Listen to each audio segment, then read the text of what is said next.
So the title company actually has insurance on it, right? Always covers it, or So if you open up title at Penn Title or another escrow officer or another title company, it has insurance on it, right? So they're binding the policy to be insured in everything that they found, right? And so when you buy the insurance, it comes with it, right? If for some reason something pops up and it's not on their title report, then their insurance company will then cut a check to settle the difference. But when you buy at auction, you're not working with title. That's right. That's right. So there is a lot of risk buying in at the auction, right? There is no insurance at the auction. There's absolutely no insurance. You're not getting a title policy at all. And the reason why buying at the auction has the discounts is because you are risking the equity that you're buying because it's lower. It's always going to be lower, right? Yes? Can you talk about like the types of real estate investments that you do? Like, Absolutely. Are residential or commercial? Yep, I will definitely do that. Yes, ma'am. Can you give us a list of the addresses of Yep, I got it here too. I hope you guys are ready. Everybody have Wi-Fi, right? Okay, cool, because this is going to be interactive, right? Everybody's going to start dropping addresses and then we'll start analyzing deals, okay? Go ahead. I have one more. What would you say to somebody who, like, they feel basically kind of stuck? Like, they got their career, they got their money, but it's like they won't move to Dubai. Do you offer, like, one-to-one mentorships to help that person move forward, or what? For $25,000, I'll give you the answer. But yes, I will share that too, because, like, you know, I always say, like in life, you always need somebody to guide you, right? So like your parents could take you only so far, right? But once you get to a certain age, like my kids at 15 now, they don't want to fucking listen to me, right? Can I curse here? I don't know. But they don't want to listen. They want to be there. They want to spend the money, but they don't want to do half the work, right? And so like having a mentor in the corner, having somebody that you could bounce back ideas and having somebody that you could ask questions to that have the answer to, that's going to be where the value's at, right? I mean, you guys go to school, right? If you guys ask your instructor something and if that instructor doesn't know the answer, then I don't know, you know what I'm saying? So like, but yes, you definitely need a few of those people in your corner. Yes? people generally scared of buying off auction property? Yes. Yeah. 100%. 1,000%. It is the most risky investment. Also, not for me. So like, if I buy up the property and I sell it to someone else, would that person be scared of buying that property because it was auctioned off? Okay, so let's pretend we win the property for 150,000. She has it comped at 180, right? She goes by the house. Comp is comparable. She goes by the house. It's vacant. She changes out the lock, and she does a little bit of lipstick, which is paint and carpet, right? And she says, you know what? I think it's going to sell for 199. And she does find an agent, which is sitting right here, and he puts it on the MLS right here. And within 7 days, he gets an offer for 190, right? So now she has a choice on accepting that offer.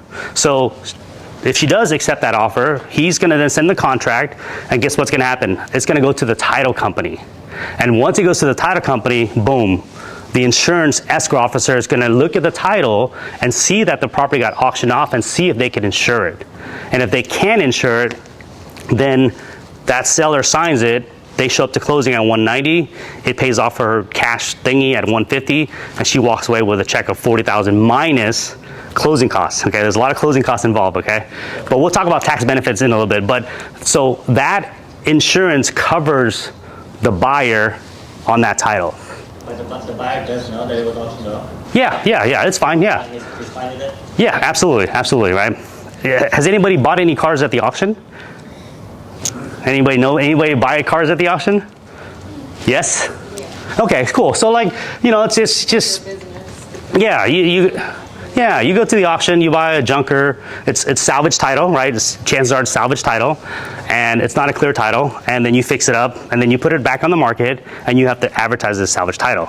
The buyer signs saying that they agree and they accept that it's a salvage title for the discount, then the other parties are good. So same scenario. What about the special redemption period when you go to sell it, if it's within that period? So I would never suggest you guys sell anything that's in the redemption period. It's just too risky, right? So like what he's talking about is that like if you buy a property at the auction, there's like a 3-month, sometimes 6-month redemption period. Don't do the work, because if the seller comes back to redeem the property, you lose all your money. So that's the risk. That's what I never suggest, doing the work, jumping the gun, and fixing up before the redemption periods pass. Is that usually with like HOA foreclosure? Yes, yes. And the tax foreclosures is 2 years too. So the redemption on a tax sale, 2 years. So that means that if I bought the property next week on Tuesday at the auction, they have 2 years to come back to pay the price that I bought it for and 25% of my money. So one scenario, and we'll start. If he buys the property for $100,000 at the auction, right? And he goes past year 1 and they don't redeem, he then on year 2, it's 50% on your money. What that means is, like, if you bought it for $100,000, on year 2, if they try to redeem it, they have to pay him $50,000 in interest, plus his $100,000 back. So he's getting $150,000 if they redeem. But if they don't redeem, at the end of year 2, he could sell the property for $200,000 and make the $100,000. So buying these tax sale properties, a huge advantage, because either way, you're making 25% on your money. So you buy it from the auction, right? And the redemption period happens, they redeem it, the auction gives you the money back that you paid for it. Yes, the redeeming party gives you the money back. If you buy from the county's gonna give you money back. So it's a safe investment. You can't lose money. Yeah, you can't lose money on a tax sale. Not on the HOA sale. Definitely lose money over there. Yes, ma'am. Yes, that's a good question. I was going to throw you a scenario on that, but so what she's talking about is that, you know, if there's 2 liens on the property, they could both foreclose on the same day and wipe you out. But if they do foreclose on the same day, whose superior gets the check? So if it's going to be a first mortgage and they're foreclosing on that same day, then they're going to be the ones that's going to begin the check rather than the second mortgage. Yes? So the redemption period is not a factor unless you're the one buying it from auction, is that correct? The redemption period is not a factor depending on what you're buying at the auction. So if you're buying a judgment, then there's no redemption. But if you're buying a mechanics lien, there's no redemption. If you're buying an HOA lien, there is a redemption. If you're buying a tax, there is redemption. So you really have to know what you're buying for the redemption to work. How's everybody feeling? All right, we're gonna slide through. Okay, ready? All right. So the different types of real estate right here: buy and hold, right? Where you buy it and you just kind of hold on to it. The second one is going to be fixing and flipping, which is going to be buying something at the auction, you fix it and you flip it. House hacking, that's going to be almost like, you know, Airbnb stuff, right? So I don't suggest that in today's market right now, just because it needs a lot of capital and you're going to be like stuck with a bunch of capital. Short-term rentals, also like Airbnb. I have a couple Airbnbs. If anybody's interested in hearing about Airbnb, I'd talk to you guys about it. Other than that, nah. The real estate trust, wholesaling. Wholesaling is essentially locating a piece of property and selling the paper. And what that means is, like, everybody has friends here, everybody has relatives here, right? You post something on social media that, hey, look, I just finished this 1-hour event at the Wolff School, and this guy was talking about wholesaling. This guy was talking about some real estate shit, you know? And it essentially what it is that you post on your social media that you're looking to buy some real estate.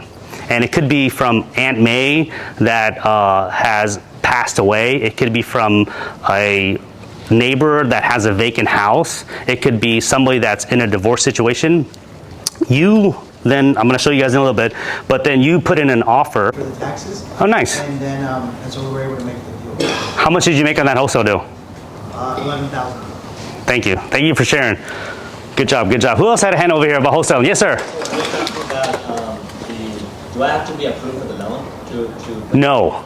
Wholesaling, you do not have to be approved for anything. Yep. No, just a purchase and sales agreement. That's all. Just a 3-page contract, and I can share that to you guys too. Yes. You asked Wholesale. Yes.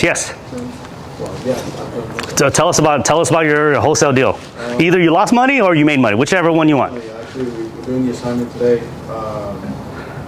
got it for 99 and he agreed to pay 135 for it. Oh, wow, congratulations. That's amazing, right? You hear what he said? He has a contract for 99,000 and it's worth 135. Well, it's worth 310, 320. But you're wholesaling for 135. Right. So I guess the question is, how did you get the deal so low, right? Because that's a good deal. That's a really good deal. Same thing you do is calling the lists. Okay, there you go. He actually, the guy who owns it right now, bought it at auction. Nice. It's actually during the special redemption period, but chances of that coming back. Oh, okay. That's why you asked that redemption question. I got you. Okay, I got you. Okay.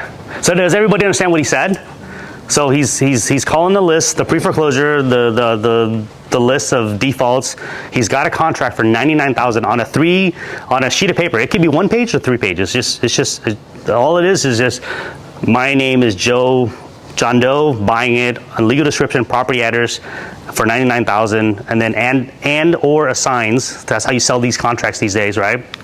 So when you have and or signs on the contract, you could assign it to the guy all the way down there. How you doing back there? Welcome. You got here a little bit late, but thank you for showing up. So you could then sell it to him for 135, and then it goes through title. Right, it goes through title. The title kind of checks all the liens and judgments and everything. And then if there's no liens or judgments, then the title company will cut him a check for $46,000. That's a good day. Like on HAR. So you're going to be selling it on your social media, and we'll talk about that too, okay? Because your best way, right? Your best audience is going to be people that follow you, right? And when you guys get in this like industry, you're going to be following people in the industry too, right? And if more people know that you're in the real estate business, guess what's going to happen? That you're going to get more deals, okay? Commercial real estate investing. So this here is a hotel that I bought in Galveston, in Crystal Beach. I just bought it. This is a commercial property. And this one here is a subject to, and we'll talk about that too. But essentially, this property has a mortgage with SBA. It's at a 4.5% interest rate. The loan balance on it is 3.3. And I assume the mortgage without paycheck stubs, bank statements, tax returns.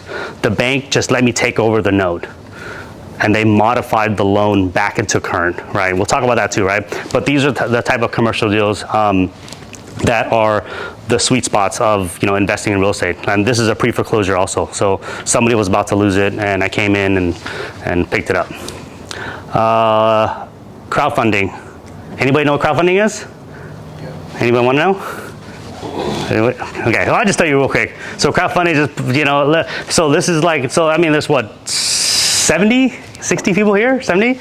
So it's all of our money together buying one piece of real estate, right? So if I was up here, I'll say, hey, look, let's go buy an apartment complex, like in San Felipe.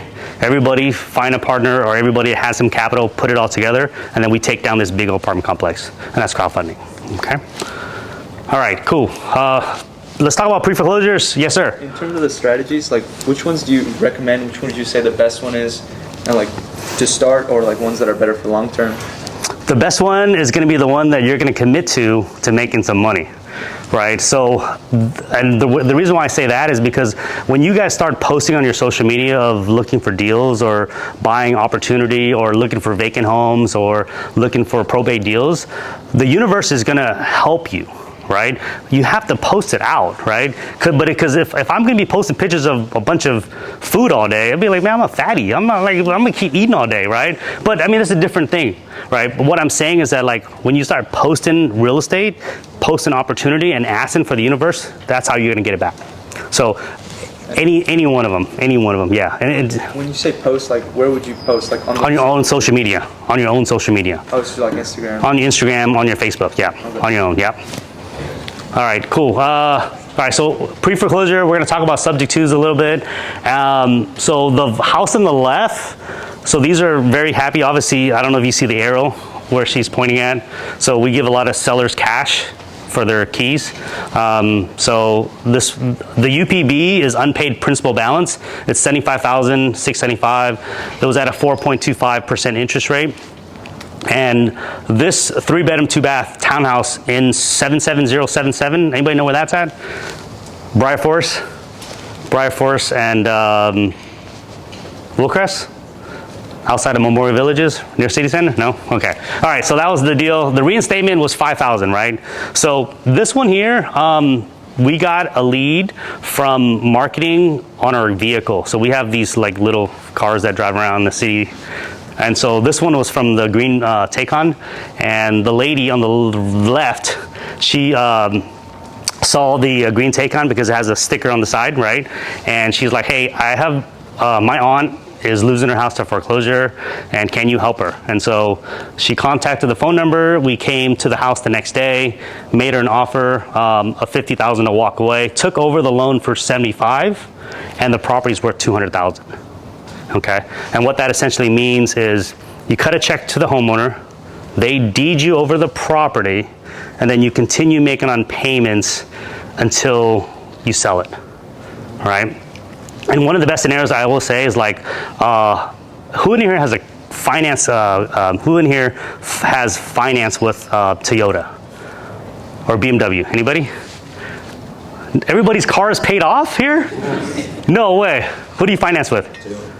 Which one? Toyota. Toyota? All right, so for instance, he's got a loan with Toyota. He had to qualify with his credit, his income, to get the finance for Toyota, right? If he gave me his statement, I could go pay that every single month. And the bank won't even care. Does that make sense? You're gonna need to know that you're doing that? Nope, they don't need to know. So like for instance, like if his statement is $50,000, he's got a Tundra, right? I'm guessing, right? So Tundra, and if he said, hey man, Vin, I can't afford this car anymore. I'm $5,000 behind, but if you give me a check for $10,000, I'll let you take over my car payment. So what then I'll do is that I'll grab his statement, right? I'll cut him a check, right? And then I'll make the back payments of the Tundra, and I'll keep on making payments until the car is paid off, if that's the route I want to go. And that's the same thing as the subject to deals that we're going to be talking about all day. Is that confusing a little bit? Or won't the title at the end have anything? Yes, so he's gonna have to sign a bill of sale, which is another agreement on the side. Yeah. Once I continue making all the payments, then he'll sign it over, yeah. It's different in real estate is because in real estate, they sign the deed over the day that they get their check, or in this case, cash. They sign it the same day because we don't trust that they're not gonna change their mind after they get $50,000 to walk away, right? So, but that's the subject to. Does that make sense? Okay, all right. And then this other deal here, you know, like, so, you know, we always do community projects, right? And so the guy, the monk, he had a house that that was in foreclosure. He had a hard money lending on it. It was like a 12% interest rate. And so sometimes from time to time, in order to stop these sales, we have to file this thing called a TRO, which is a little bit advanced for you guys, right? But a TRO to stop the sale. And that just gives the homeowner more time to come up with the money. And that's all it means, right? And so like for us, we do things traditionally or untraditionally just to help out the homeowner, so depending on their situation, right? In this situation, he had no intention of selling. He just needed more time from the community to not be foreclosed on. So we just postponed it from, that's all. All right. Wholesaling, we talked about that, right? Selling the paper, right? This is the little software that we use, and I'll just kind of go through it real quick. So we'll put in the amount that we bought the property for, which is, I don't know where it's at. So, yeah, so it's right here.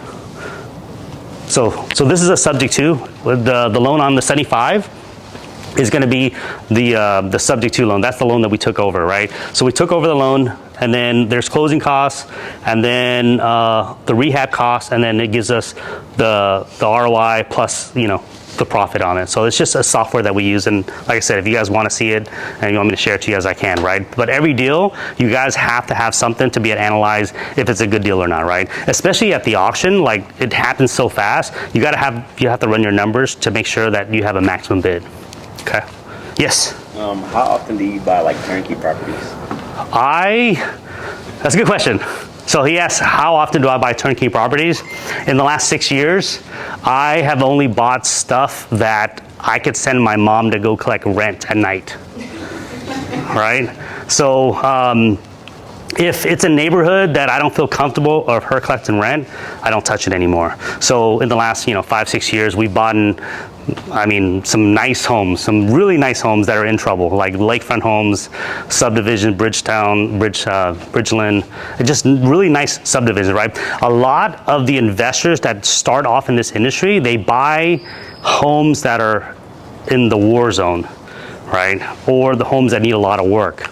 It's because they're not comfortable in buying nice properties, right? But I will say, nice properties don't make as much profit as the ones that do need work too, right? So then you kind of just have to like gauge on what's comfortable for you, right? And like one of the examples is like, if yes, anybody know Spring Branch here? All right, so Spring Branch, right? It's a hot market, right? Everybody knows Spring Branch. But if I was gonna go buy a builder home, which is a brand new home for $400,000 in Spring Branch, right? Well, chances are that subdivision is only worth $400,000 because the builder set a price to sell these homes. And let's pretend I get it for $380,000, right? And it's worth $400,000. There's still not enough juice to be made, right? But it's a new home, it's newly built, it's got no problems, it's got no title issues at all, right? But that's not what I'm looking for in my investment, criteria. I'm looking for like value-added properties that could appreciate or have equity in there already, right? That's the difference between different investors. All right, so this other deal, right? And I keep talking about these subject twos, right? Because the subject twos are like one of the hottest trends in real estate investing. It's been like that for a long time, right? But a lot of people don't talk about it, and maybe it's because there's other things that involved in it. But this here, if you look at the statement, it's like, dude, that's like hasn't even happened yet. Today's only the 24th. Like, how did I get a statement that's like way ahead, right? So this deal here last week, the lender right here, Face Servicing. The loan number, you guys could have it, I don't care. So the monthly payment on this beach house property, this Airbnb that's been running, it's in Crystal Beach. The monthly payment on it is $31.20, and it's $20,000 behind. If you look at it right here, the interest rate is 7.35, and the unpaid principal balance is $288,000, right? So I have it comped at $450. So the appraisal value or the comp value is $450 minus the $288 minus the reinstatement for the bank gets me a profit of $122,000 roughly, right? And then of course I have to minus the closing costs, right? So that's a recent deal that came through a referral just by me posting on social media, and she called and said, hey, look, I have a house that I want to get rid of, and I know you buy in Crystal Beach. And I said, give me the address. She gave me the address, and within 3 hours I drafted up the purchase sales agreement. I met her up, she signed the agreement, and I gave her, I don't know where, it's $25,000 for her to walk away. It's on there, but $25,000. She signed the deed over. I went to the county and I recorded the deed, and I became the owner within 24 hours. That's how fast these transactions are, right? And so, but yeah, this is one of the transactions. And you didn't do that one full title. Nope. Took over her arrears. Yep. And you basically just, when you paid her a walk away money and then you sold them in the market. Correct. Yeah. So what he said was, yeah, I didn't go through a title company, right? Because I checked title myself, and this is in Galveston County, and so I checked title myself. There's no other liens other than the first mortgage. There's only the first mortgage, that's it.